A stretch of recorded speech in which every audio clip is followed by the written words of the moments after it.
আসসালামু আলাইকুম, সবাই কেমন আছেন? আলহামদুলিল্লাহ আমিও আপনাদের দোয়ায় ভালো আছি। আপনারা আমার পাশে আছেন সেই জন্য আমি খুবই আপনাদের কাছে কৃতজ্ঞ। তো আমার রেসিপি দেখার জন্য চলুন আমার সাথে। আজকে আমি তৈরি করে দেখাবো রুই মাছের কালিয়া করে, আর একটু ডিফারেন্টভাবে করব কারণ সবাই তো সবার মতনই রান্না করে। তো আমি আমার মতো রান্না করছি, তাহলে চলুন আমার সাথে আমি কিভাবে রান্না করছি।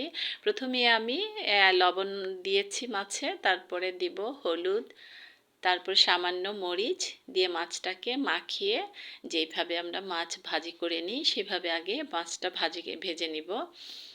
তো আমি সবগুলো মশলা দেওয়া হয়ে গিয়েছে, এখন আমি মাখিয়ে নিচ্ছি ভালো করে। যখন মাখানো শেষ হয়ে যাবে তখনই আমি ভাজতে চলে যাব। ব্যাস আমার মাখানো শেষ। এখন আমি ভেজে নিব মাছগুলো। তারপরে ভেজে আমি কিভাবে কালিয়াটা করছি সেটাই আপনাদের সাথে শেয়ার করছি। ভালো লাগলে দেখবেন, আমাকে সাপোর্ট করবেন। প্রথমেই প্যান বসিয়ে আমি তেল দিয়ে নিচ্ছি। আসলে আপনারা আমাকে সাপোর্ট করছেন দেখেই কিন্তু আমি ভিডিও একের পর এক করে যাচ্ছি। আমি আপনাদের কাছে খুবই কৃতজ্ঞ যে আপনারা আমার পাশে আছেন, আমার ভিডিও দেখছেন, আমাকে কমেন্ট করছেন, আমার খুবই ভালো লাগছে। তাই আমি প্রতিদিন চাই যে একটা রেসিপি আপনাদের সাথে শেয়ার করতে।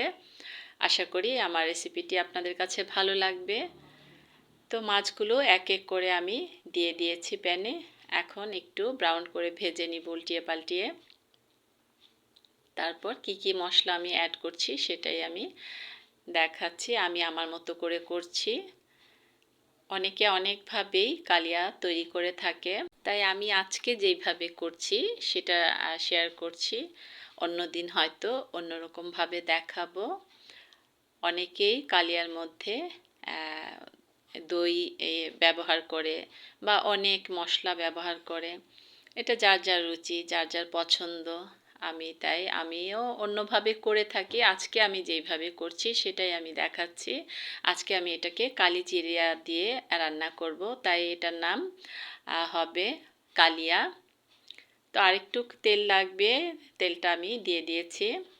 আর এই তেলেই কিন্তু আমি আবার পেঁয়াজ দিয়ে মাছটা ভেজে নিব। তো মাছের পরিমাণ কিন্তু অল্প, কারণ আমরা বাসায় মেম্বার কম, তাই এই মাছের পিসও কিন্তু অল্প। যতটুকু প্রয়োজন ততটুকুই কিন্তু নিয়েছি। এখন আমি প্যানে পেঁয়াজ দিব। পেঁয়াজটা ভাজা পর্যন্ত আমি নেড়ে চেড়ে নিচ্ছি।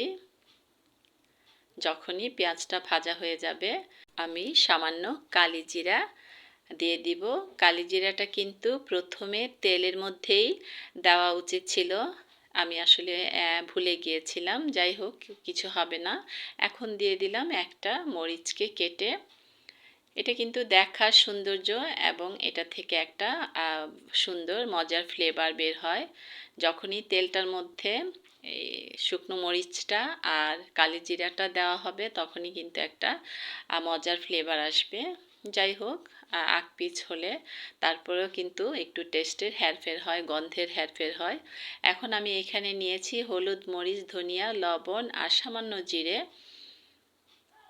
আর দিব সামান্য আদা রসুন আর পেঁয়াজ বাটা। প্রথমে আমি পেঁয়াজ বাটা দিয়েছি আর সামান্য পরিমাণ আদা রসুন বাটা দিব। দিয়ে মশলাটাকে আমি কষিয়ে নিব।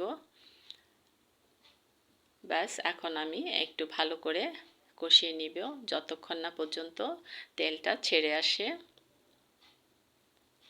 আর মশলা কিন্তু অনেকে কম দিয়ে রান্না করে থাকে, অনেকে বেশি দিয়ে থাকে। এটা কিন্তু যার যার রুচি, যার যার প্রয়োজন। কেউ হয়তো তেল মশলা একটু বেশি খায়, কেউ হয়তো কম খায়, কেউ হয়তো আমার চেয়ে আরও অল্প খায়। এটা যার যার স্বাস্থ্যের দিকে খেয়াল রেখে কিন্তু আমরা মশলাটা আসলে যত কম ব্যবহার করতে পারি ততই কিন্তু ভালো। এখন আমি পানি অ্যাড করে দিচ্ছি।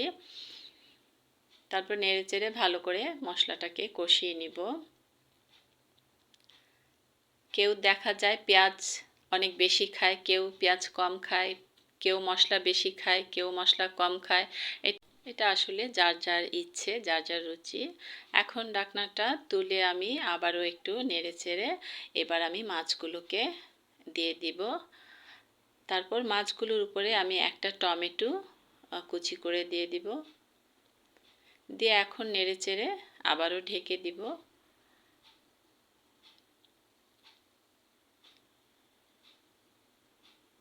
ব্যাস, আবার আমি সামান্য পানি দিয়ে দিব, যেহেতু টমেটোটা সেদ্ধ হবে। এবার ঢেকে দিচ্ছি। ঢাকনাটা তুলে আবারও উল্টিয়ে পাল্টিয়ে একটু নেড়ে চেড়ে দিব। খেতে কিন্তু ভীষণ মজা, আমার কাছে ভীষণ মজা লেগেছিল। তাই আমি আপনাদেরকে বলবো এইভাবে একবার করে দেখবেন, আশা করি অনেক টেস্ট পাবেন। এখন ঢাকনাটা তুলে আবারও নেড়ে চেড়ে নিচ্ছি। এখন আমি কাঁচামরিচ আর ধনিয়া পাতা দিয়ে ঝোলটা আরেকটু কমা পর্যন্ত অপেক্ষা করে আমি নামিয়ে পরিবেশন করে দেখাচ্ছি। আর আমার এই কালিয়ার রেসিপিটি অবশ্যই একবার ফলো করবেন, দেখবেন আমি কথা দিচ্ছি খুবই মজা পাবেন। আর তখন আমাকে কিন্তু কমেন্টে জানাবেন যে আসলে আমার কালিয়াটা কেমন হয়েছে। এখন আমি এটা নামিয়ে নিব। এই যে দেখতে যেমন লোভনীয়, খেতেও কিন্তু টেস্ট। যেই কোনো রান্নাই যদি দেখতে সুন্দর হয় তাহলে অবশ্যই খেতে মজা হবে, সেটা একেবারেই সত্যি কথা। তো যাই হোক, ভালো লাগলে লাইক, কমেন্ট, শেয়ার করবেন। সবাই ভালো থাকবেন। আল্লাহ হাফেজ।